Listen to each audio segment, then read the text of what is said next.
Welcome to the SimSkies podcast, the podcast all about Flight Simulator. And now, introducing our host, who can fly a fake airplane with a little bit of confidence, Lexterio. Well, hello, and welcome back to SimSkies. This is a podcast that's all about flight simming. Yeah, flight simming. It is a thing. And likely, if you're listening to this, you are a simmer or are interested in potentially becoming a flight simmer. So in this episode, we are going to talk about Microsoft Flight Simulator 2024. Yes, it is around the corner. As of recording this episode, it is about 7 weeks out, which isn't a whole lot of time. Now, we've seen the videos, we've seen the screenshots, we've heard feedback from content creators, and we've heard directly from Asobo and Microsoft of what 2024 would entail. And so this episode is going to be just breaking down what we already know, but I'll throw in a little bit of my information in there.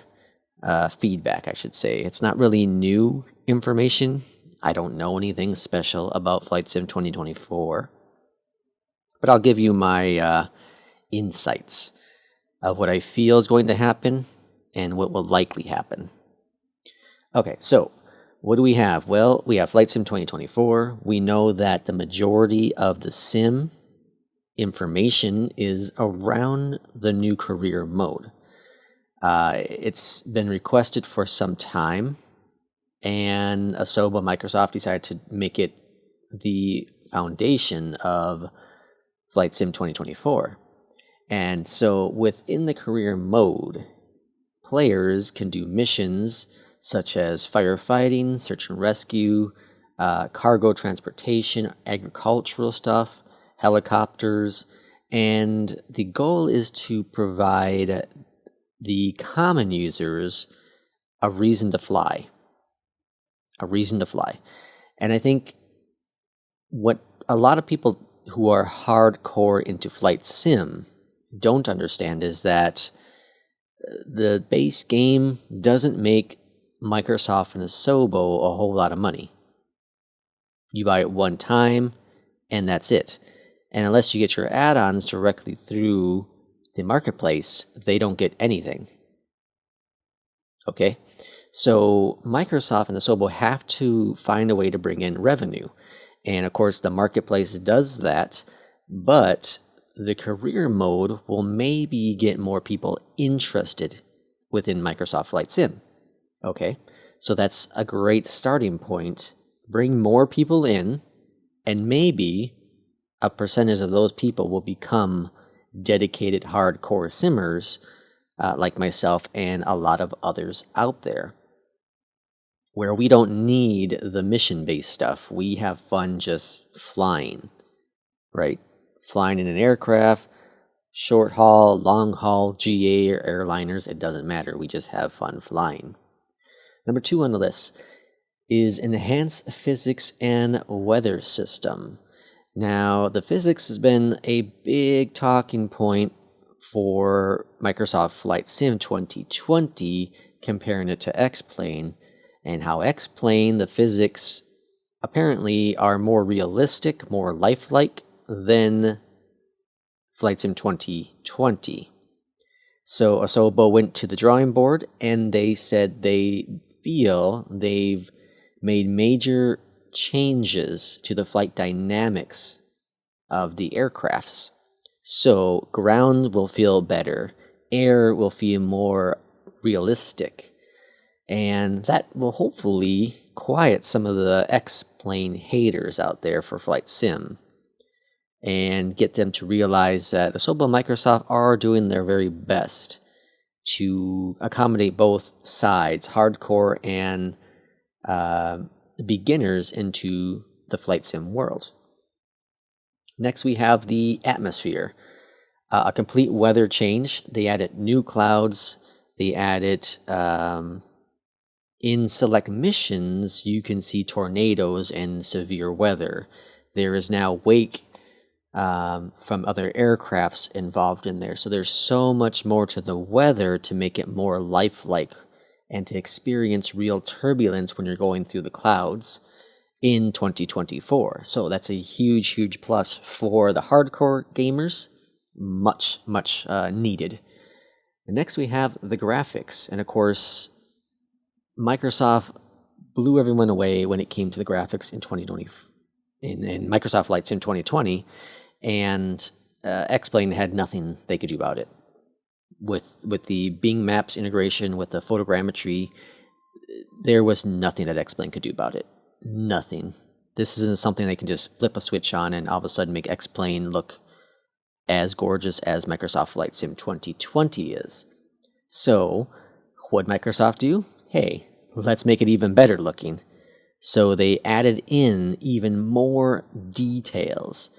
And one of the biggest things that have been talked about is the fact that now within Microsoft Flight Sim 2024, they have LiDAR in a lot of the world, meaning you'll be able to see rock formations substantially better.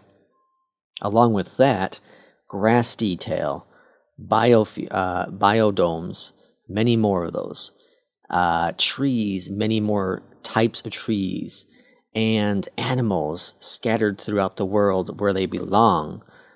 And some of those animals aren't going to be easy to find, just like in real life.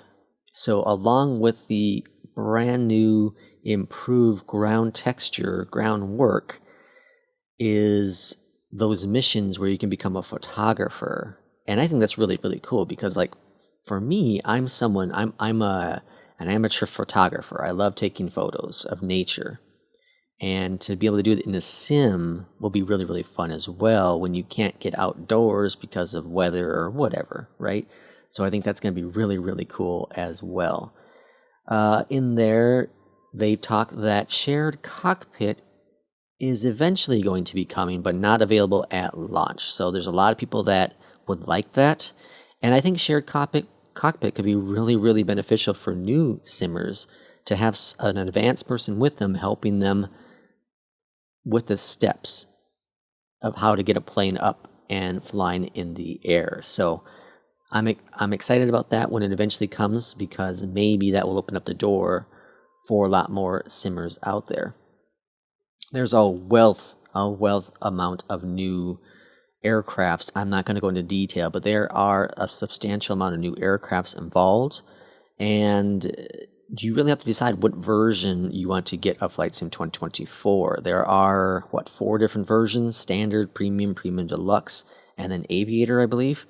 And the Aviator one is more of a real-world kind of stuff. So you get like a bag and you get, I think, glasses or something. You get a bunch of little real trinkets, whereas it also includes the stuff from the Premium Edition. I personally am going to get the Premium Deluxe Edition because that has all the aircrafts, that has all the scenery that they're redoing.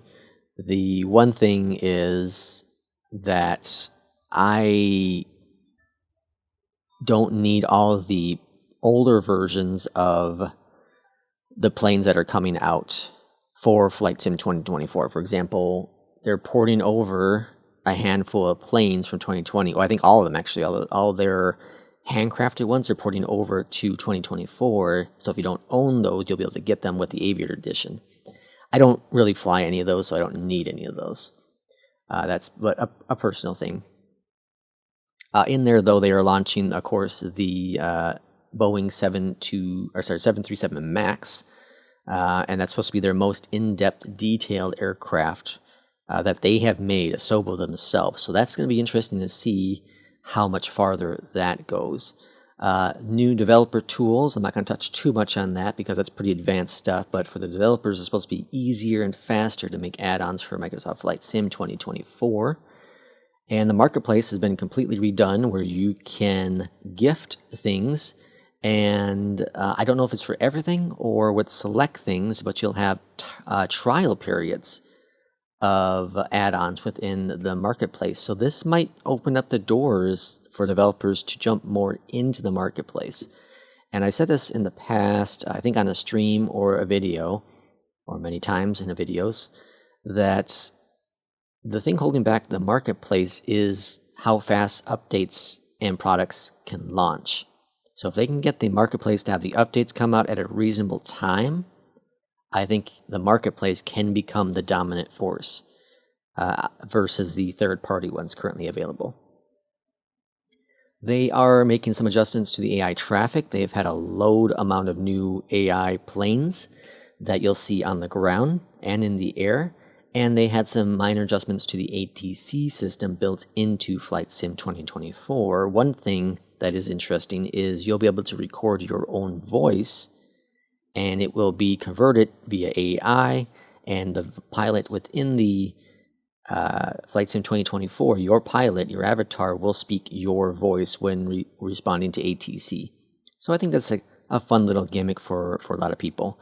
So those are the base things coming out for 2024. I, of course, if you've seen any of my videos, any of my streams, am super, super excited about it. And hopefully this does open the doors for a lot more people to join in the passion of flight simming and aviation. As always, thanks for listening. This is a listening. I guess you could be watching it technically, right? It's up on the YouTube channel. Thanks for participating in this podcast. As always, this is episode number 2, and I'm going to kind of slowly roll these out to see how they attract people. I don't want to spend too much time if they're not bringing in people, but we're going to see how it all goes out. But again, thanks for watching and listening, and we'll listen and see you, I guess, on the next podcast. Take care.